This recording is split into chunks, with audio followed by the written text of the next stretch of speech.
And let's talk about Lady Jane Grey. So she was actually the granddaughter of King Henry VII, and she grew up in a home with the tools to make sure that she succeeded both academically and religiously. She was very loyal to her Protestant religion. When Jane was 14 years old, her dad, also named Henry, Henry Grey, he was appointed the Duke of Suffolk, which meant that she was now officially part of the royal courts. At the time, Edward VI was in power, but he was only 13 years old, so a lot of the decision making was up to John Dudley, who was the Duke of Northumberland. And so at age 16, Lady Jane Grey was married to John's son, and his name was Lord Gifford Dudley. Around the time that Jane and Guilford got married, Edward VI kept getting sick a lot.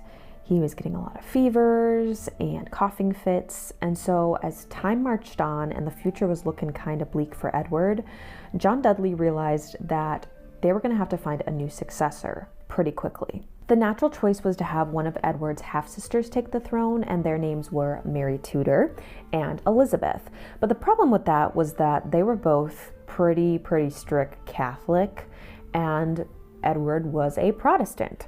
So John Dudley was kind of like, we should keep this bitch Protestant. We should, we separated ourselves from the Catholic Church. We kind of want to keep it that way.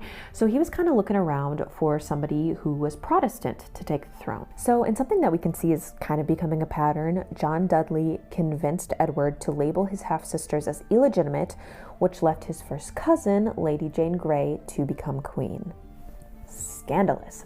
So when Edward did eventually pass on July 6th of 1553, Lady Jane Grey was crowned queen, and this was much to the dismay of Mary Tudor and the majority of the population, because they wanted Mary to be the queen, not this random Jane Grey lady. Even Jane's own father, Henry, slunk away from her side to join Mary Tudor, and so within 9 days of being crowned, Jane decided to give up her position to Mary. As you can probably imagine, Jane, her husband Guilford, and her father Henry were all arrested and held at the Tower of London as political prisoners. Although it should be noted that Henry was pardoned.